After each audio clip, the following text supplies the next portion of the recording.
The untold story of योगी। और book का नाम क्या है सर, एक बार बता दें। The monk who became chief minister. मैंने अंग्रेजी में लिखी थी, फिर कई भाषाओं में आई। तो शिखा लाके उनसे माफी मंगवाऊंगा। तो दोस्तों, असली स्टार्टअप का असली मतलब क्या होता है, और इस बात को बॉलीवुड ने साबित भी कर दिया है एक ऐसे सुपरस्टार ने जिसकी फिल्म ने रिलीज के तुरंत बाद बॉक्स ऑफिस पर धमाका कर दिया। को जूम करके दिखा पाए, the monk who became chief minister, Shantanu Gupta ji जिन्होंने लिखी है। और मुझे डायरेक्टर होते हुए भी इस फिल्म का सिर्फ एक दर्शक हूं। मुझे इस फिल्म ने एक सबक दिया, मुझे इंस्पायर किया। मुझे लगता है हर युवा, हर भारतीय को इस फिल्म को देखना चाहिए। ये फिल्म हमें सिखाती है कि असली जय क्या है, असली सेवा क्या है और असली लीडरशिप क्या है। Ajay, the untold story of Yogi अब सिर्फ एक फिल्म नहीं, एक आंदोलन बन चुकी है।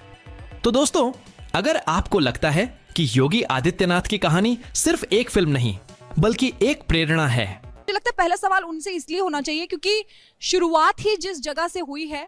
तो पहले आपसे मैं ये पूछना चाहती हूँ कि आपके ये आइडिया आया कैसे, क्योंकि योगी आदित्यनाथ जो है एक, मुझे लगता है कि हर किसी के मन में उनके लिए क्यूरियोसिटी रहती है उनकी लाइफ को लेकर। तो कैसे आपके मन में ये आइडिया आया और कैसे आपने इस पे काम किया? दोस्तों, आज की इस वीडियो में एक बड़ा सवाल उठता है, क्या साउथ के मेगास्टार डायरेक्टर एस मोंटेस राजामौली ने सच में Ajay the untold story of Yogi को सबसे पावरफुल पॉलिटिकल फिल्म बता दिया है? और क्या उन्होंने मीडिया के सामने खुद यह कहा कि यह कहानी सिर्फ उत्तर प्रदेश तक सीमित नहीं रहनी चाहिए बल्कि पूरे पैन इंडिया में रिलीज होनी चाहिए? शिखा जी, पहले तो रिपब्लिक के स्टूडियो का धन्यवाद हम लोगों को होस्ट करने के लिए, और हमारे सारे एक्टर्स सब लोग तो नहीं आ पाए, जो जहाँ शूट कर रहा है उन सबको हेलो मेरी तरफ से। ये किताब मैंने 2017 में उनके मुख्यमंत्री बनने के कुछ महीनों बाद ही लिखी थी। इसका स्टार्टिंग पॉइंट ये था, जब वो मुख्यमंत्री बने तो एकदम से न्यूयॉर्क टाइम्स और वॉशिंगटन पोस्ट में रिपोर्टिंग होने लगी। ऐसा पहले किसी मुख्यमंत्री के लिए पहले एक बार नरेंद्र मोदी के लिए हुआ था। तो मुझे खटका कि भाई आप प्राइम मिनिस्टर के बारे में लिखेंगे न्यूयॉर्क टाइम्स, इनके बारे में क्यों लिख रहे हैं? तो इतना इंटरेस्ट क्यों? और सारी नेगेटिव स्टोरीज थी। A cow loving chief minister, a militant chief minister, New York times ने हेडिंग लिखी जो बहुत विवाद में आई, आपको याद होगा, वो आप लोग तो न्यूज़ रूम में रहते हैं। और फिर जब मैंने अपना इंग्लिश मीडिया खंगाला तो वो भी लार्जली नेगेटिव था। मैंने कहा भाई, जो व्यक्ति 19 साल से संसद में है, हर बार एक्सपोनेंशियल मार्जिन से चुनाव जीत रहा है, जब भाजपा नीचे जा रही है 2004-2009 में, वो ऊपर जा रहा है, तो कुछ तो होगा। वो रिसर्च वर्क मुझे लगता है बहुत मेहनत करनी पड़ी होगी। बहुत मेहनत तो करनी पड़ी। हाँ, देखिए, मैं कम से कम 1-2 महीना तो गोरखपुर में पार्क हुआ और 1-2 महीना उत्तराखंड में पार्क हुआ, और उत्तराखंड में ज़्यादा मुश्किल था। गोरखपुर में तो लोगों को चर्चा है, आप किससे बात कर सकते हैं। उत्तराखंड में तो हमें उनका गांव ढूंढने में ही पूरा दिन लग गया। वो पंचूर नाम के ही 2-3 पंचूर, खेड़ा पंचूर नाम, वो पंचूर जो गांव है वो एक नाव का नहीं है। और फिर हम तो अपनी वही शहरी तरह से नौ लेके गए थे, वहाँ आखिरी के 1.5 किलोमीटर आपको चल के जाना पड़ता है। बाइक भी कोई वहीं का आदमी चला ले, हम लोग तो बाइक भी गिरा देंगे बिल्कुल पगडंडियों में ऊपर नीचे। वहाँ जाके पहुँचे तो उनकी माँ को ये चिंता थी कि हम लोग खाना खा के क्यों नहीं जा रहे हैं। हम लोग अपनी सेल्फी खिंचवा रहे हैं, और हमने देखा बाद में फोटो में देखा माँ हमारा इंतजार कर रही है कि ये लोग जाएं तो इनको दरवाजा बंद हो। उन्होंने दरवाजा भी बंद नहीं करा।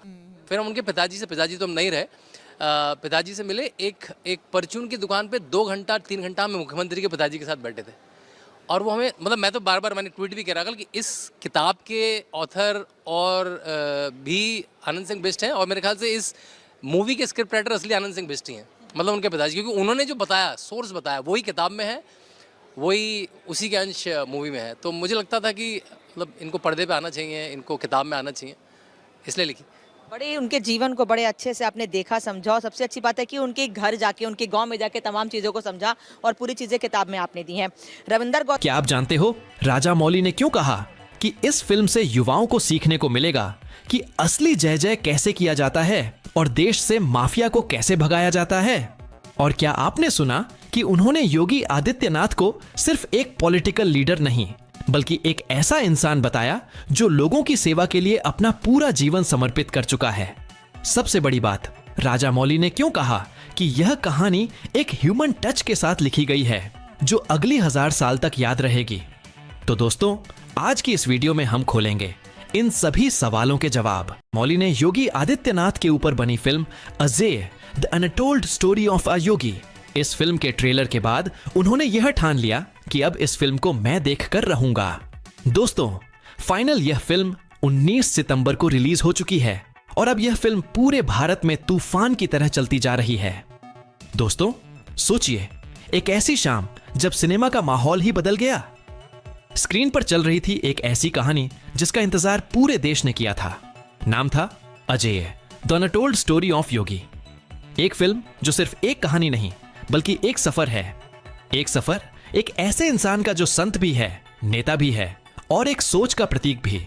और इस फिल्म पर अपना रिव्यू देने आए हैं साउथ इंडिया के सबसे बड़े और विजनरी डायरेक्टर एस यस मैं इसमें आप ही के किरदार में हूँ, पत्रकार के सरकार के तभी बगल में बैठे इतने सवाल पूछूंगी मैं आपसे। जी हां दोस्तों, हम बात कर रहे हैं अनंत जोशी की film Ajay the untold story of Yogi की, जो रिलीज होते ही अपने पहले हफ्ते के अंत तक ऐसे रिकॉर्ड तोड़ने में कामयाब हो गई जो 2025 में किसी ने भी अचीव नहीं किया। दूसरे हफ्ते के पहले दिन ही फिल्म ने एक ऐतिहासिक बॉक्स ऑफिस रिकॉर्ड स्थापित कर दिया और इस कलेक्शन ने पूरी बॉलीवुड को हैरान कर दिया। दोस्तों, अगर हम देखें 2025 की बाकी ब्लॉकबस्टर फिल्मों को, तो आमिर खान की फिल्म जिसमें काफी बड़े स्टार कास्ट थे और अक्षय कुमार की हाउसफुल 5 जिसमें लगभग 20 से ज्यादा सुपरस्टार्स थे, दोनों ही अपनी लाइफ टाइम की कमाई के मुकाबले में दूसरे